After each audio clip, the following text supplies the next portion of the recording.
누가복음 2장 21절부터 이제 예수님께서 탄생하셨습니다. 탄생하셨고 먼저 태어난 지 8일째 되는 날 할례를 하게 됩니다. 세례 요한도 그랬고 예수님도 지금 그렇게 됩니다. 자, 21절 할례할 8일이 되매 그 이름을 예수라 하니 곧 잉태하기 전에 천사가 일컬음 받으라. 자, 8일째 할례하는 것, 그리고 할례할 때 이름을 짓는 것, 그리고 이 이름 짓는 것이 전부 다 천사가 일컬어 준 대로, 즉 하나님께서 말씀하신 대로 이름을 지었다. 이 세례 요한하고 예수님하고 똑같은 지금 패턴을 따라갑니다. 세례 요한 때 이미 말씀드렸지만 한 사람의 이름을 정하는 것,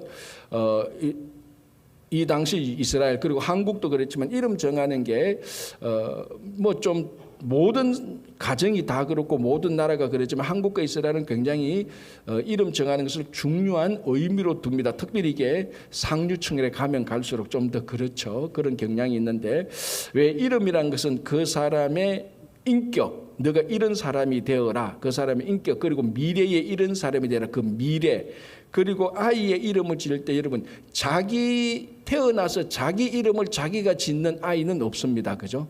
그러니까 내가 어떤 사람이 되어야 되겠다, 내가 이런 사람을 이런 인생을 살겠다, 내가 앞으로 이런 신앙을 가지겠다가 자기가 고백해서 자기 이름을 짓는 아이는 없습니다. 전부 다 부모들이 짓는 것입니다. 그래서 이 부모님들이 마리아와 요셉, 우리 세례 요한을 예를 들자면 사가랴와 엘리사벳이 그 아기의 이름을 짓는데, 이 아기의 이름이 어디서부터 나왔느냐? 자기들의 신앙 고백, 자기들의 뜻, 자기들이 아이가 이렇게 잘 자라줬으면 좋겠다, 그게 아니고 하나님의 뜻대로 이름을 짓는 것입니다. 여기는 무엇이 어떤 의미가 들어있는가 하면, 이 아이가 내 뜻대로, 부모의 뜻대로 자라기를 원하는 것이 아니고 하나님의 뜻대로 자라는 것입니다. 자, 이게 부모들한테는 굉장히 시험대가 되는 거죠. 나는 아이를 낳아서 이 아이를 이렇게 잘 키워야 되겠다, 공부도 잘하고 멋지고 세상에서 출세하고, 뭐 다 부모의 마음 아닙니까? 이 마음이 나쁘다는 게 절대로 아니죠. 그러나 이 한 아이를 그 부모의 뜻대로 부모의 마음대로 키운다는 것은 이 아이가 하나님의 아이가 아니고 내 아이라는 그런 속셈이 들어가 있는 겁니다. 물론 세상 사람들은 다 그렇게 생각하죠. 세상 사람들이야 당연히 자기가 난 아이들이 다 자기 것이라고 생각해, 자기에게 속한 것이라고 생각하죠. 그러나 우리 믿는 자들은 이 세례 요한과 예수의 이 가정을 보면은 아이가 출산하면서 이 아이의 이름을 하나님의 뜻대로 짓는 것은 이 아이가 우리 아이 이전에 하나님의 아이라는 신앙 고백이 들어가 있는 겁니다. 이게 참 쉽지 않습니다. 우리 그 믿음을 가진 우리 성도들이라 그래도 아이 키울 때 보면은 하나님의 뜻대로 키웁니까? 그 많지 않은 것 같아요. 하나님의 뜻대로 키운다고 말을 하면서 자기 뜻대로 키우는 거죠. 그러니까 이게 자기 뜻대로 키우면서 아기 하나님의 뜻대로 키운다는 그 분별조차도 못하는 부모들이 꽤 많이 있습니다. 오늘 이 세례 요한이 탄생하고 예수님이 탄생하실 때 그 이름을 자기 좋아하는 이름이 아니고, 세례 요한 같은 경우는 문중들이 다 사가랴로 하자 그랬을 때도 사가랴와 엘리사벳은 그 문중들의 압력도 거절해냈습니다. 천사가 시키는 대로, 즉 하나님의 뜻대로 이름을 지어서 하나님의 뜻대로 자라가기를. 그래서 세례 요한이 되고 메시아의 길을 준비하는 선지자가 되는 겁니다. 예수님도 마찬가지죠. 자기들이 원하는 뜻대로 이름을 지은 것을 천사가 수태고잘 때 일러준 대로 아기의 이름을 짓고, 이 아기가 하나님의 뜻대로 자라기를 원하는, 내 뜻대로가 아니고 하나님의 뜻대로 자라기를 원하는 그런 신앙 고백이 들어가 있는 겁니다. 자, 22절. 모세의 법대로 정결 예식의 날이 참해. 자, 이 모세의 법의 레위기에 의하면은 산모가 아기를 낳으면 40일이 되면 성전에 가서 정결 예식을 해야 됩니다. 그게 율법입니다. 가서 이제 번제와 속죄제를 드려야 되는 겁니다. 지금 예수님의 가정, 그런 마리아와 요셉이 그걸 그대로 따라가는 겁니다. 모세의 법대로 정결 예식의 날이 참해. 이게 아마 40일 됐을 겁니다. 아기를 데리고 예루살렘에 올라가니, 성전에 가니, 이는 주의 율법에 쓴 바 첫 해에 처음 난 자마다 주의 거룩한 자라 하리라 한 대로 아기를 주께 드리고 장자를 주님께 드리는 그 예식, 우리 출애굽기 13장에 나오는 거고요. 24절 또 주의 율법의 말씀대로 산비둘기 한 쌍이나 또는 어린 집비둘기 둘로 제사하리 함이더라. 이 또 율법에 의한 대로 번제와 속죄제를 드릴 때 율법에 의한 대로 그 예물을 드리는 겁니다. 자, 22절, 23절, 24절 세 구절에 똑같이 무슨 말이 있습니까? 모세의 법대로 주의 율법에 쓴 바 주의 율법에 말씀하신 대로. 자, 앞에 21절 요 말은 없지만 율법대로 할례할 8일이 되매. 자, 그럼 21, 22, 23, 24 네 구절에 전부 다 할례를 하고 정결 예식을 하고 번제와 속죄제를 드리고 그리고 장자를 하나님께 드리는 이 모든 것들이 전부 다 주의 율법에 따라서 한다는 겁니다. 율법에 따라서. 자기들 예식 따라 자기 문중의 방식대로 그게 아니고 율법에 따라서. 자, 두 가지 한 두세 가지 의미가 있는데 첫 번째 이 당시 율법은 하나님의 뜻입니다. 2000년 전 예수님이 탄생하실 때 율법은 하나님께서 유대인들에게 특별히 구별해 준 유대인들에게 이스라엘에게 준 특별한 하나님의 뜻이요 계시요 명령입니다. 그래서 이 가정이 율법을 잘 지켰다는 것은 우리가 지금 말한 대로 저 사람 율법적인 사람이야 형식적인 사람이야 그런 의미로 율법을 지킨 게 절대로 아닙니다. 이 당시는 율법은 하나님의 뜻과 계시니까 철두철미하게 하나님의 말씀대로 다 탄생에서부터 하나님의 말씀대로 그리고 8일, 40일 예물되는 게 전부 다 철저하게 하나님의 뜻대로 지키는 하나님의 말씀에 아주 잘 순종하는 그런 가정을 보여주고 있고요. 또 하나 중요한 것은 예수님께서 율법 아래에 있다는 겁니다. 율법을 지키니까 율법 아래에 있고 우리가 갈라디아서를 보면 예수님께서 또 율법 아래에 탄생하셨다 되어 있는데 한번 우리 볼게요. 갈라디아서 4장 4절에서 5절 한번 찾아보겠습니다. 갈라디아서 4장 4절에서 5절.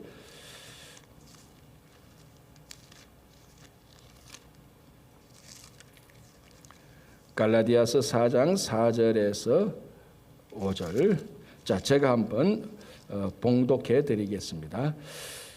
때가 참에 하나님이 그 아들을 보내사 여자에게서 나게 하시고 율법 아래에 나게 하신 것은 율법 아래에 있는 자들을 속량하시고 우리의 아들의 명분을 얻게 하려 하심이라.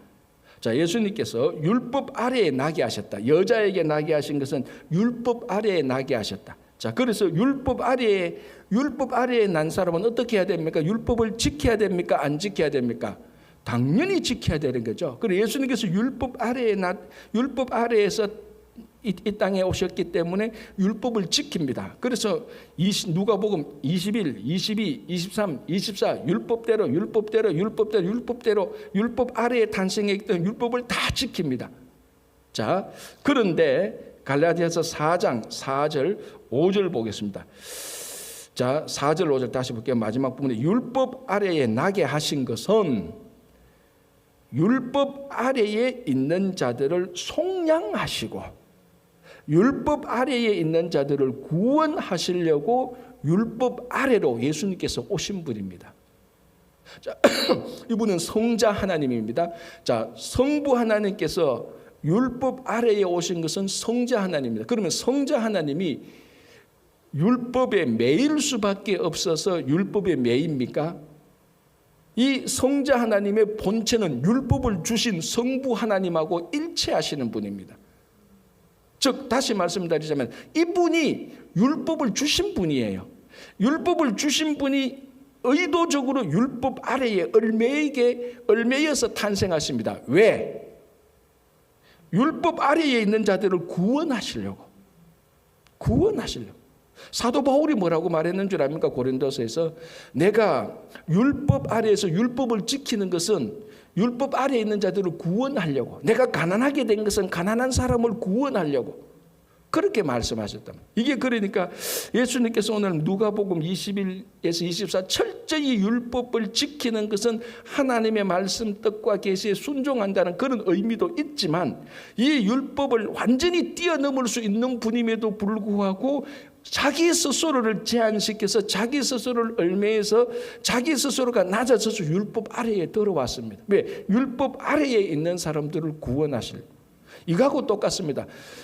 하나님께서 성육신 하셔서 우리 인간의 모습으로 인간의 땅에 왔습니다. 스스로 자유를 제한하시고, 자, 성부 하나님께서, 창조주 하나님께서 인간의 모습으로 오셨으니까 많은 것이 제한되죠. 배도 고파야 되고, 피곤하면 주무셔야 되고, 한동안 물을 마시지 않으면 목에 갈증이 일어나고, 창에 허리를 찌르면은 아니고 허리에 창을 찌르면은 어쨌든 창으로 허리를 찌르면은 고통이 나야 되고, 스스로가 제한해서 스스로 육신을 입어가지고 스스로 그 모든 영광과 권세와 자유를 스스로 제한해서 인간의 모습으로 오셨습니다. 왜? 그래서 인간의 죄를 걸머지시고 돌아가시고 부활해서 우리를 구원하시려고. 그러니까 오늘 예수님께서 율법을 지키셨다, 하나님의 뜻에 순종하신 것도 되지만은 율법 아래에 있는 나를 구원하시려고. 그래서 이제 구원받은 우리는 예수님처럼 율법에 얽매이지 않는 겁니다. 그게 로마서 전체 내용이에요. 로마서 전체 내용이에요. 그 율법 아래에 있는 우리들을 끄집어내셔가지고 복음으로 살게 하시고 은혜로 살게 하시려고 예수님께서, 아니 창조주께서 스스로 율법 아래에 들어서 모든 것을 포기하시고 제한하셔서 우리를 율법에서 해방시켜 주셨는데, 많은 성도들이 살아가는 걸 보면 얼마나 율법적인지 몰라요. 얼마나 율법적인지 몰라요. 우리가 율법적으로 안 살고 은혜롭게 복음으로 살게 하기 위해서 창조주가 스스로 율법 아래에 와서 우리를 끄집어내줬는데, 자유롭게 해줬는데 스스로 또 율법 안에 들어가요. 그 율법적으로 살아요. 그러면서 율법적으로 사는 게 신앙이 제일 성숙한 것이, 그게 신앙의 기준이라고 생각하는 사람들이 얼마나 많은지 모릅니다. 보면 가만히 보면 전부 다 율법적이에요. 전부 다 율법적이에요. 복음에 자유가 없어요. 자유함이. 가만히 보면 그 율법적이 또 약간 민간하고 섞이면 어떻게 됩니까? 전부 다 무속이 되는 거예요.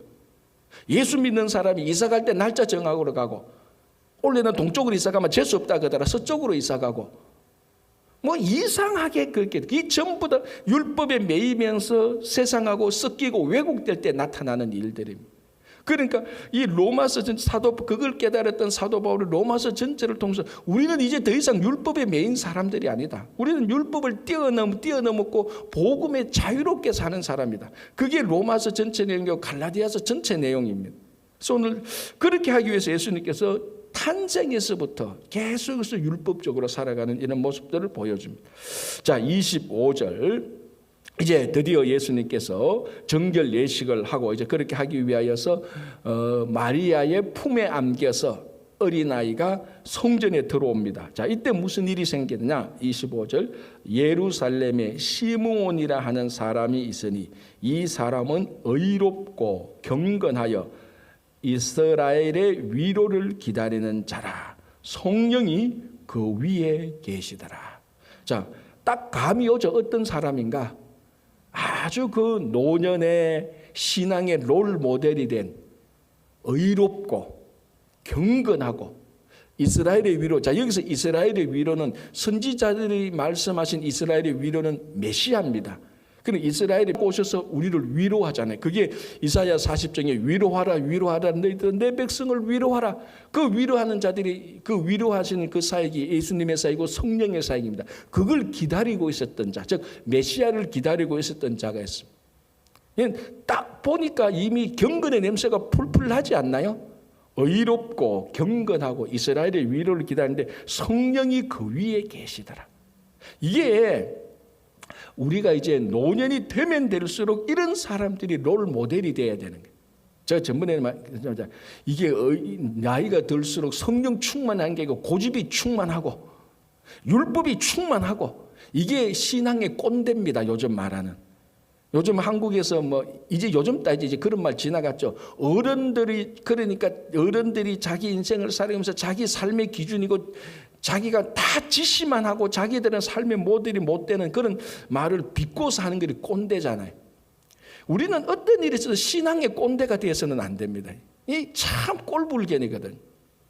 그런데 이 시므온은 진짜 신앙의 롤 모델입니다. 의롭고 경건하고 이스라엘의 메시아를 기다리고 성령이 그 위에 계시느라. 자, 여러분, 이 시므온하고 사가랴하고 친구 같지 않나요? 그런 기분이 안 들어요? 안 들면 어쩔 수 없는 거고, 내 혼자 기분 드는 거고. 사가랴도 봤지 않습니까? 우리 앞에 1장에서 로마 제국이 닿았을 때 사가랴와 엘리사벳 그 부부가 이 시므온하고 같은 신앙을 가진 거예요. 의롭고 경건했던 사람들이. 그러니까 세상이 어떻게 흘러가든지 간에, 세상의 가치가 어떻게 흘러가든지 간에 이 신앙의 가치를 그대로 지키고 살아가는 사람들. 이 사람들이 이 세상이 진짜 빛과 소금이 되는 것입니다. 안나도 마찬가지입니다. 그래서 오늘 우리가 25절부터 보면요, 이 한 의롭고 경건하고 신앙으로 살아가는 시므온과 안나를 소개하는데, 어떤 사람 착각하더라고요. 이 두 사람이 부부가 아니에요. 부부가 아니에요. 그런데 패턴은 부부 패턴으로 나와요.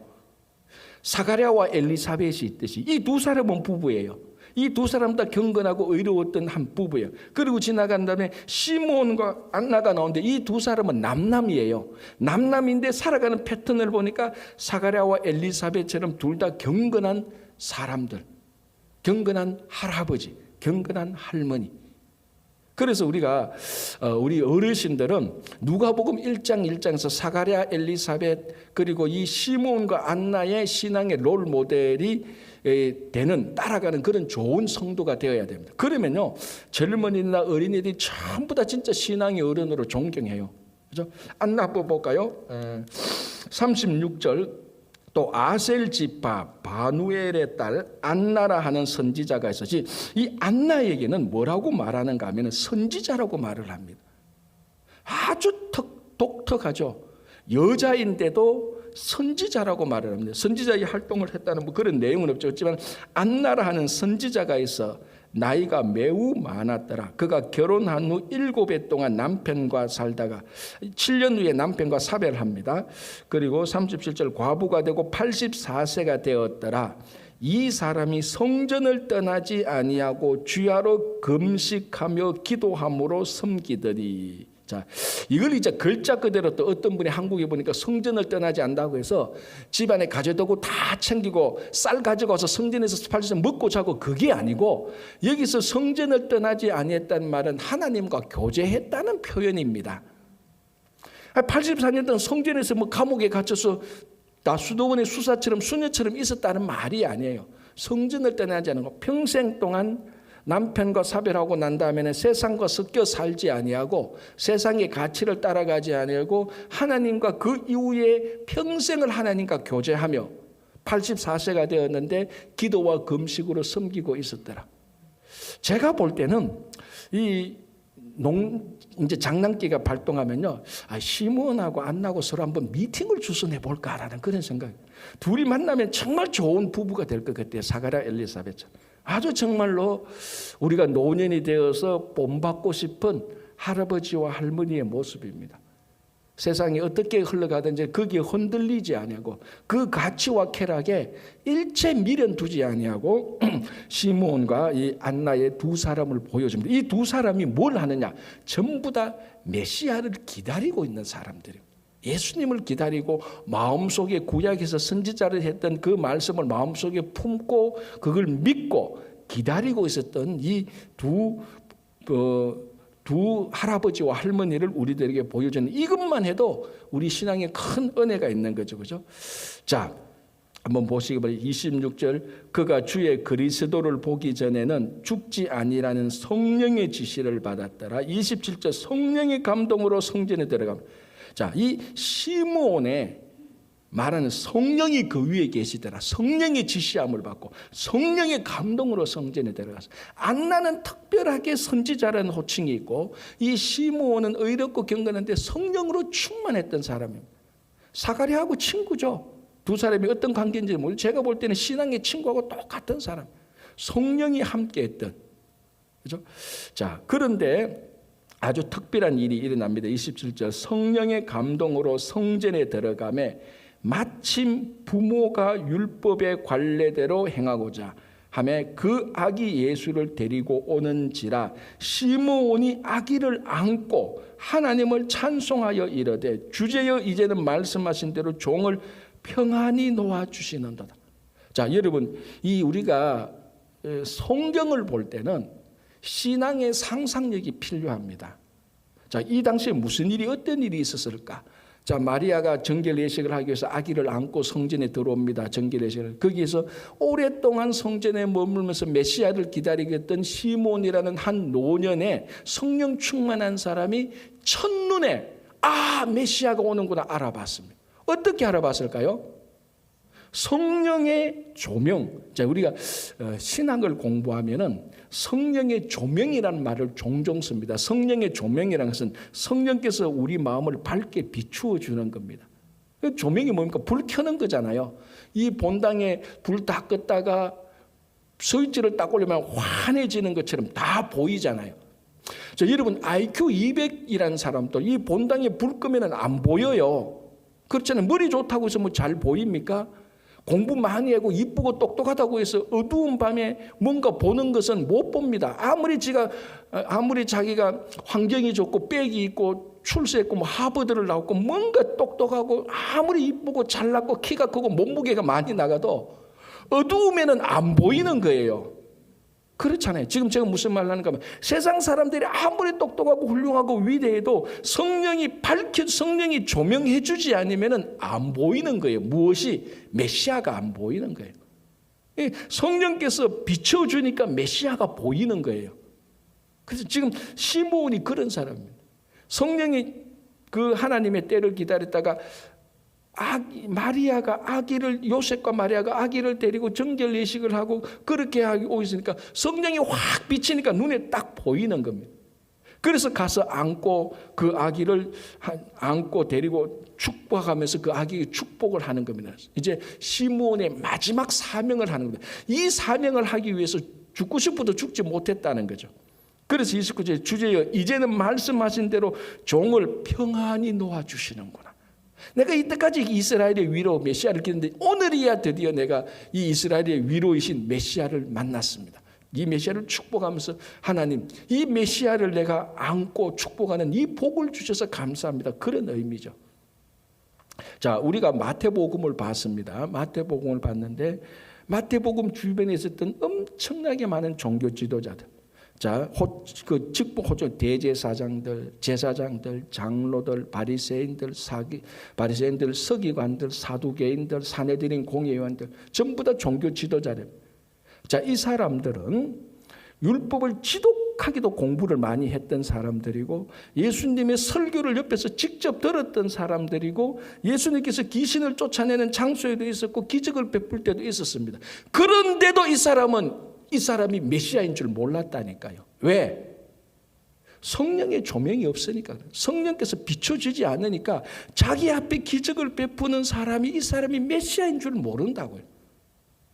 그게 세상 사람들이 그렇지 않습니까? 참 안타까운 것은 세상 사람도 우리보다 인격적으로 훌륭한 사람 굉장히 많아요. 우리 다 그런 거 경험하잖아요. 왜 우리 교회에 홍길동 모모씨는 신앙생활 50년 해도 내 직장인은 우리 가장님보다 인격이 모자래. 우리 가장님 예수도 안 믿는데 그런 사람들이 있다고요. 그럼에도 불구하고 아무리 똑똑하고 인격이 훌륭하고 극단적인 예를 드는 겁니다. 공부를 많이 해도 성령께서 비춰주시지 않으면 예수를 그리스도라고 고백을 못하는 겁니다. 그걸 못 보는 거죠. 엄청난 종교 지도자들. 자기들은 그 현장에 있었습니다. 반복해서 봤어요. 반복해서 들었어요. 그럼에도 불구하고 예수가 그리스도 이스라엘의 위로라는 것을 이 종교 지도자들은 못 알아봤다. 왜? 성령의 조명이 없으니까. 그런데 오늘 이 시몬은 그날 처음 아기를 봤어요. 첫 번째 아기를 보는데 알아봅니다. 왜? 성령께서 비춰주시니까. 우리가 똑같습니다. 이 하나님의 말씀을 읽어도 설교를 들어도 성령께서 조명을 해줄 때 이게 하나님의 말씀이 되는 겁니다. 우리 이런 말이 있지 않습니까? 똑같은 이슬을 먹어도 소가 먹으면 우유가 되고 뱀이 먹으면 독이 된다는 말이 있잖아요.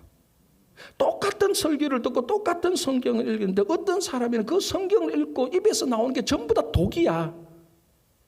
어떤 사람은 이 성경 읽고 설교를 듣는데 그게 전부 다 우유가 돼서 사람을 세우고 막 이런 일들을 봅니다. 그게 뭡니까? 성령께서 하시는 일이. 저는 목회를 하면서 제일 안타까운 게 그거예요. 아니 이 말씀을 듣고 말씀을 먹는 사람들의 입에서 나오고 자기 삶이 얼마나 그게 직무유기며 얼마나 불평이고 원망이며 이게 전부 다 소가 먹는 소에서 나오는 우유가 되어야 되는데 이 뱀에서 나오는 독이 되는 것을 볼 때 저는 결론 내리죠. 저 성령 없구나. 성령의 역사함이 없구나. 그런 결론이 날 수밖에 없습니다. 오늘 보시면 이 시몬이라는 사람은 아기애를 그러니까 정결 예식하러 왔으니까 40일 된 아기라고요. 여러분 저는 눈썰미가 좀 없어가지고 제 눈썰미가 없어서 아기 40일 된 아기 제가 2명 보고 돌았으면 다 구별도 못해요. 저는 아기들이 뭐 비슷비슷하잖아요. 제 눈에는 그렇다고요. 제가 눈썰미가 없어요. 근데 첫 번 보는 그걸 시몬이 알아봤다. 메시아구나. 성령께서 비춰주신 거예요. 이 말씀을 듣고 성경을 읽을 때 성령께서 함께 했을 때 하나님의 말씀으로 다가오는 겁니다. 그래서 저는 이 부분이 굉장히 은혜가 돼요. 이 성령께서 그래서 이 성령이 그 위에 계시고 성령의 지시를 받고 성령의 감동함. 전부 다 감히 제가 하지만 저도 노년이 될 때는 이런 사람이 되었으면 좋겠다라는 그런 생각이 듭니다. 자, 29절 주제여 이제는 말씀하신 대로 종을 평안히 놓아주시는도다. 내 눈이 주의 구원을 보았사오니. 얼마나 이게 감동적입니까? 기다리는데 드디어 내 눈이 주의 구원 메시아를 만났습니다. 그 감동 이는 만민 앞에 예비하신 것이요 이방을 비추는 빛이요 주의 백성 이스라엘의 영광이더라. 아주 중요한 말을 합니다. 이 메시아에 대해서 뭐라고요? 이방을 비추는 빛이다라고. 그러니까 이 메시아의 구원이 우리 이스라엘만 구원하는 것이 아니고 온 이방을 사람을 다 구원할 것이다. 그래서 우리가 앞으로도 누가복음을 계속해서 보고 사도행전을 보겠지만요. 누가복음과 사도행전을 기록했잖아요. 예수 그리스도의 구원이 이스라엘만 구원합니까? 여러분 이 누가복음하고 사도행전은 같이 읽어야 돼요. 사도행전에 우리 다 베드로 사건 있지 않습니까? 베드로가 환상 중에 하늘에서 다 바스킨 내려오는 거 보지 않습니까? 그거 보니까 구약에서 먹지 못할 짐승하고 음식이 있으니까 안 먹는다니까 하나님께서 화가 나가지고 야 받아 먹으라. 네가 왜 금방지게 먹을까 안 먹을 네가 왜 구분하느냐. 내가 준 거 받아 먹으라 그랬는데 그게 이방으로부터 복음이 전해가는 아주 중요한 역사적인 사실을 누가가 기록했잖아요. 그래 누가복음을 읽어보면 무엇이 은혜로운가 하면은 이 복음이 예수 그리스도의 사역이 이스라엘에만 제한되지 않고 열방으로 이방으로 다 퍼지는 겁니다. 그걸 지금 누가 선포하느냐? 시몬이라는 사람이 40일 된 아기 메시아를 안고 이방의 빛이라고 선포하는 거예요. 다시 말씀드리자면 성령의 역사함이 일어나지 않고는 이런 일이 일어날 수가 없는 거죠. 그죠?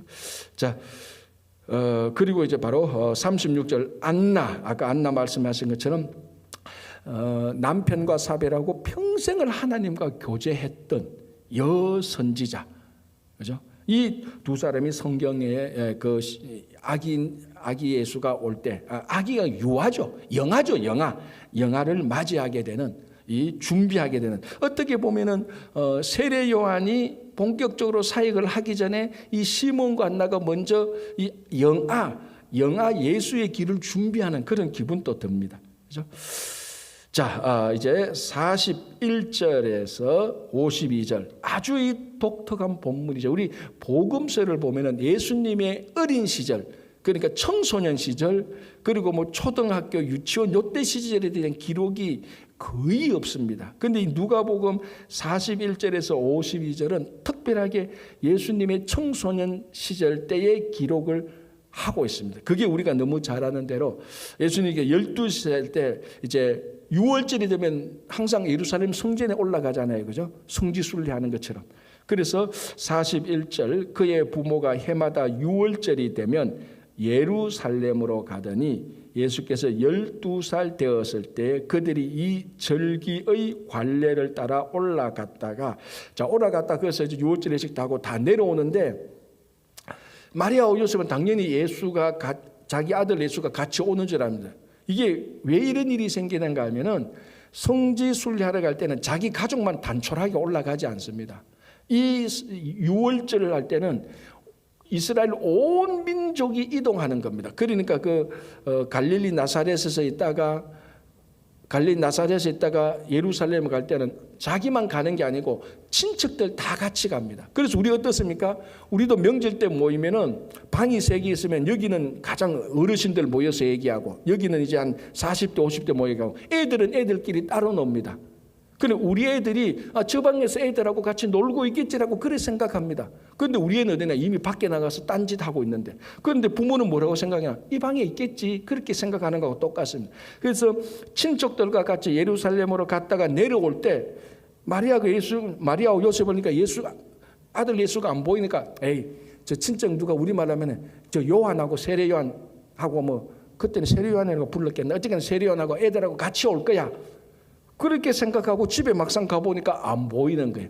아차, 이거 애 잃어버리겠다. 그래서 다시 잃어버린 장소부터 예루살렘에 올라갔다 다시 찾기 시작하는데 이 45절 만나지 못함에 찾으면서 예루살렘에 돌아갔더니 사흘 후에 성전에서 만난 적 그가 선생들 중에 앉아서 그들에게 듣기도 하시며 묻기도 하시니 듣는 자가 다 그 지혜와 대답을 놀랍게 여기더라. 그의 부모가 보고 놀라며 그의 어머니는 이르되 아이야 어찌하여 우리에게 이렇게 하였느냐 보라 내 아버지와 내가 근심하여 너를 찾았노라. 자 49절 예수께서 이르시되 어찌하여 나를 찾으셨나이까 내가 내 아버지 집에 있어야 될 줄을 알지 못하셨나이까 하시니. 자 지금까지 누가복음 2장에서 예수님이 구세주고 주고 메시아고 이방을 비추는 빛이다라고 많은 몇 사람을 통해서 선포되어졌습니다. 천사를 통하여서도 선포되어졌고 어쨌거나 지금까지 예수님이 누구인가는 주변에 있는 사람들을 입을 통하여서 예수님이 구주고 주인이고 그리스도고 메시아고 이방을 비추는 빛이고 세이비어 구원자고 이런 게 다 선포되었습니다. 12살 때 처음으로 예수님의 입을 통해서 자기가 누구인가를 밝히는 그 부분입니다. 이건 사실은 아주 중요하죠. 그래서 나중에 다른 복음서도 보면은 예수님께서 가끔 한 번씩 사역을 할 때 종교 지도자를 할 때 예수님이 하나님의 아들인 것을 툭툭 한 번씩 던집니다. 그 알아듣는 사람들이 없죠. 이 12살 때에 예수님께서 말합니다. 내 아버지 집에 내가 있어야 되잖아. 이 성전이 자기 아버지의 집이라고 말하는 것을 볼 때 우리가 신앙의 논리를 따지면 그럼 넌 누구냐라고 말하면은 누구긴 누구야? 이 성전 주인의 아들이지. 성전 주인이 누구냐? 하나님 아니. 그러면 하나님의 아들. 너가 하나님의 아들이란 말을 있냐? 그렇다라는 것을 예수님이 스스로 지금 밝히는 거예요. 예수님이 누군가 하나님의 아들인 것을 이제 12살 때 한번 툭 밝히는 것을 누가가 증거해 주고 있습니다. 자, 51절 예수께서 함께 내려가사 나사렛에 이르러 순종하여 받으시더라. 그 어머니는 이 모든 말을 마음에 두니라. 깨닫지는 못했는데 마음에 둡니다. 그러니까 이미 마리아는 예수를 잉태할 때 성령으로 잉태되잖아요. 수태고지잖아요. 그걸 자기가 경험하고 난 아이가 이런 얘기를 할 때 저 말이 빈말은 아니겠다라는 것을 마음에 두는 겁니다. 예수께서 그런 일이고요. 자, 52절 한 구절인데 중요한 신앙의 교훈이 있죠. 예수는 지혜와 키가 자라가며 하나님과 사람에게 더욱 사랑스러워 가시더라. 예수님께서 어린 시절 자라가는 성장의 모습을 보여줍니다. 아주 평범한 말씀인 것 같은데 굉장히 중요하죠. 자, 지혜와 키가 자라갔다. 자, 지혜는 내적인 것이고 키는 외적인 것입니다. 그리고 하나님과 사람에게 사랑받았다. 하나님에게도 사랑받고 사람에게도 사랑받고. 그러니까 내적인 면과 외적인 면, 위에 있는 하나님과 땅에 있는 사람으로부터 다 사랑받고 아주 쉽게 말하면 균형이 있다는 겁니다. 극단적으로 한쪽에 치우치지 않는다는 거죠. 우리가 가끔 이제 이런 사람, 나는 사람에게 칭찬 안 받고 사람에게 사랑 안 받고 사람의 인정 안 받을 때, 물론 그 말의 의미는 무슨 말인지 압니다. 그 말의 의미 자체는 진짜 본질적인 것이죠. 그러나 그 사람들이 그렇게 말할 때 난 사람에게는 신경 안 써, 이런 의미가 있거든요. 그거는 신앙생활이 사람에게 신경 안 쓰면 안 되죠.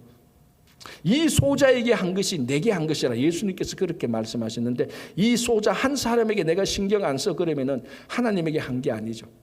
그런데 어떤 사람은 또 하나님은 신경 안 쓰고 사람들한테만 인기를 얻고 사람들한테만 많이, 자기 주변의 사람들만 많이 모으려고 하나님은 신경 안 쓰고 또 사람들에만 신경 쓰는 사람이 있어요. 그건 신앙생활 자체가 아니죠, 그죠? 그런데 예수님은 하나님과 사람에게 더욱 사랑스러워 가시더라. 이 우리 신앙이 누구에게 인정을 받고 우리가 어디에 관심이냐? 우리는 하나님과 사람에게 다 인정받아야 돼요. 물론 여기서 사람 인정받는 것은 자기가 인기를 얻고 그런 인정이 아니고 신앙으로서 인정을 받아야 되는 긍정적인 의미로 말을 하는 거예요. 그래서 우리는 늘 눈에 안 보이는 하나님과 눈에 보이는 사람을 같이 섬겨야 되는 것이죠. 신앙생활이 사람 섬기는 거 아닙니까? 그죠? 사람 섬김으로 하나님 섬기는 거죠. 나 사람한테 신경 안 써요. 저는 목회할 때 그런 사람들한테는 사람한테 신경 쓰세요. 사람한테 신경 쓰는 게 하나님한테 신경 쓰는 거예요. 물론 지금 제가 신경 쓰라고 말한 것이 자기 편으로 끌어들이고 자기 사람은 그런 인간적인 게 아니고 신앙적으로. 그래서 예수님은 어릴 때부터 하나님과 사람에게 지혜와 키가 내적 외적으로 같이 균형 잡힌 것을 보면서 우리 신앙이 어떠해야 되는 것을 볼 수 있습니다. 그래서 여러분들도 매일매일 이렇게 잘 균형 잡혀서 한쪽으로 치우치지 않는 그런 정말 성숙한 신앙인이 되기를 바랍니다. 기도하겠습니다. 하나님 감사합니다. 오늘도 하루를 시작합니다. 주님, 무엇보다도 우리에게 성령께서 함께 하셔서 성령께서 우리의 무지함을 깨우쳐 주시고 성령께서 우리 내면을 밝혀주시고 우리 눈을 뜨게 하시고 우리 마음을 열게 하셔서 우리 일상적인 삶 속에서 하나님의 뜻을 알게 하시고 하나님의 말씀을 들을 때 하나님의 말씀을 읽을 때 하나님의 은혜로 역사해 주시고 오늘 하루도 성령께서 우리를 온전히 인도해 주시옵소서.